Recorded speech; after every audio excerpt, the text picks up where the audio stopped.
الرحمن الرحیم الحمد للہ رب العالمین والصلاة والسلام علی اشرف الانبیاء والمرسلین وعلی آلہ وصحبہ اجمعین ومن تبعہم بإحسان الی یوم الدین وبعد۔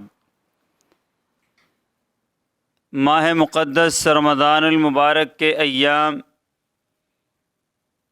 تیزی سے اپنی منزل کی طرف رواں دواں ہیں۔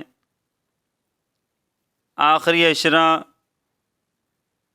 اللہ کی رحمت اور فضل کے ساتھ آنے کو ہے، اور رمضان المبارک میں جہاں انسان روزہ رکھتا ہے، قیام کرتا ہے، صدقات، زکوٰۃ، خیرات کرتا ہے، وہاں پر ان تمام عبادات کے ساتھ رمضان المبارک کا جو مقصد تقوی، پرہیزگاری اختیار کرنا ہے، وہ ہمیں کلام الہی قرآن مجید فرقان حمید سے ملتی ہے۔ ماہ مقدس رمضان المبارک کا تعلق قرآن مجید فرقان حمید کے ساتھ گہرا تعلق ہے، رمضان اور قرآن، جس سے اللہ قرآن میں فرماتے ہیں شہر رمضان الذی انزل فیہ القرآن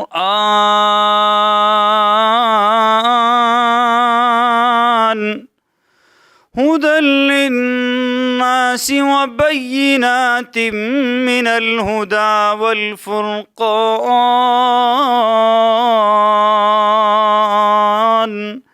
ہم نے اس بابرکت کتاب کو رمضان المبارک میں نازل کیا۔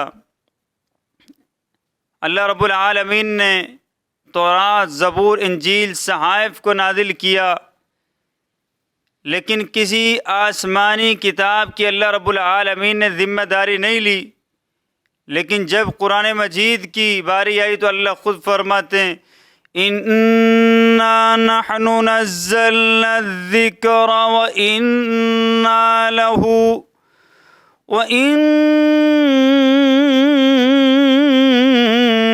لَهُ لَحَافِظُونَ۔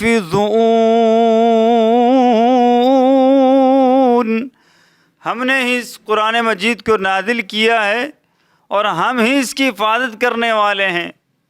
اور جن پر یہ نازل ہوا جناب محمد الرسول اللہ صلی اللہ علیہ وسلم، صاحب قرآن، ناطق وحی پیغمبر، انبیاء آتے رہے، کتابیں نازل ہوتی رہیں، صحائف آتے رہے، لیکن جب امام محمد الرسول اللہ صلی اللہ علیہ وعلی آلہ وسلم کی باری آئی تو اللہ رب العالمین نے یہ ساتھ ارشاد فرمایا ما كان محمد نبأ أحد من رجالكم ولكن رسول الله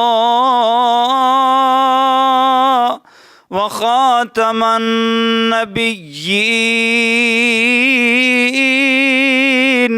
وكان الله بكل شيء عليما۔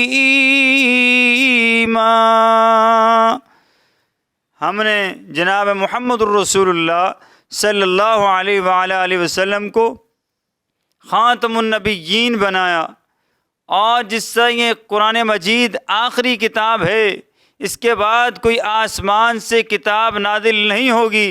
اسی طرح صاحب قرآن، ناطق وحی، احمد مجتبیٰ محمد الرسول اللہ صلی اللہ علیہ وسلم آخری پیغمبر ہیں۔ آپ کے بعد کوئی نبی نہیں، لا نبی بعدی ولا امت بعد امتی، اور اس امت کے بعد کوئی امت نہیں۔ عزیزان محترم، یہ قرآن مجید رمضان المبارک میں نازل ہوا، اور جس مہینے میں یہ قرآن نازل ہوا اللہ نے اس مہینے کو بابرکت بنا دیا، اور جس رات قرآن نازل ہوا اللہ رب العالمین فرماتے اِنَّا أَنزَلْنَاهُ فِي لَيْلَةِ الْقَدْرِ وَمَا أَدْرَاكَ مَا لَيْلَةُ الْقَدْرِ لیلۃ القدر خیر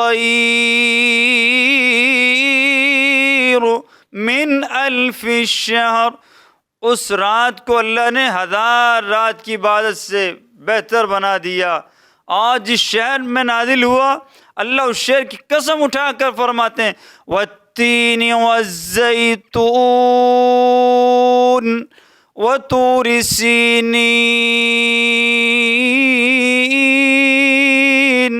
وهذا البلد الأمين لقد خلقنا الإنسان في أحسن تقويم۔ جس شہر میں نازل ہوا، اللہ نے اس شہر کی قسم اٹھائی، وہ شہر مکہ المکرمہ بنا دیا، مدینۃ المنورہ بنا دیا۔ اور جس پیغمبر پر یہ نازل ہوا، صاحب پیغمبر، اللہ نے ان کو احمد مجتبیٰ محمد الرسول اللہ خاتم النبیین بنا دیا۔ جو فرشتہ سے لے کر آیا، اللہ نے اسے فرشتوں کا سردار روح الامین بنا دیا۔ نزل به الروح الامین۔ عزیزان محترم، قرآن مجید وہ کتاب ہے، ان اللہ یرفع بہذا الکتاب اقواما ویضع به آخرین۔ جب انسان اس کتاب سے وابستہ ہو جاتا ہے، اپنی دل جمی اور دل لگی اور اس سے لگا لیتا ہے، اللہ رب العالمین سے اس دنیا میں بھی کامیابی عطا فرماتے ہیں اور آخرت میں بھی کامیابی عطا فرماتے ہیں۔ فما اقرأ القرآن فإنه یأتی یوم القیامہ شفیعا لاصحابی۔ قرآن پڑھنے والا کل قیامت کا دن ہوگا، یہ تنہا نہیں ہوگا بلکہ اس کے ساتھ قرآن سفارشی بن کر آئے گا۔ جس طرح میں نے کہا رمضان کا اور قرآن مجید کا گہرا تعلق ہے۔ فرمایا الصیام والقرآن یشفعان للعبد، یہ روزہ بھی انسان کی سفارش کرے گا اور قرآن مجید بھی انسان کی سفارش کرے گا۔ قرآن کہے گا اے ربی منعتہ النوم، اے اللہ میں نے اس کو رات کو نیند سے بیدار رکھا، یہ کیا کرتا تھا؟ یہ قرآن کی تلاوت کرتا۔ اللہ کے پیغمبر علیہ الصلاۃ والسلام فرماتے ہیں وَمَا اجْتَمَعَ قَوْمٌ مِّن قَوْمٍ فِي بِيُوتِ اللَّهِ يَتْلُونَ كِتَابَ اللَّهِ وَيَتَدَارَسُونَهُ بَيْنَهُمْ إِلَّا حَفَّتْهُمُ الْمَلَائِكَةُ وَنَزَلَتْ عَلَيْهِمُ السَّكِينَةُ وَحَفَّتْهُمُ الْمَلَائِكَةُ وَذَكَرَهُمُ اللَّهُ فِي مَنْ عِندَهُ۔ جہاں قرآن مجید کی تلاوت کی جائے، جہاں اللہ کا ذکر خاص کیا جائے، جہاں صرف اللہ کو پکارا جائے اور جناب محمد الرسول اللہ صلی اللہ علیہ وسلم پر درود پڑھا جائے اور آپ کا نام نامی اس میں مبارک لیا جائے اور آپ کی احادیث کو پڑھا جائے، فرما اس مجلس میں یقیناً اللہ کے فرشتے آ جاتے ہیں۔ اللہ رب العالمین ہم سب کو قرآن اور حدیث پر عمل کرنے والا بنائے۔ وما توفیقی الا باللہ۔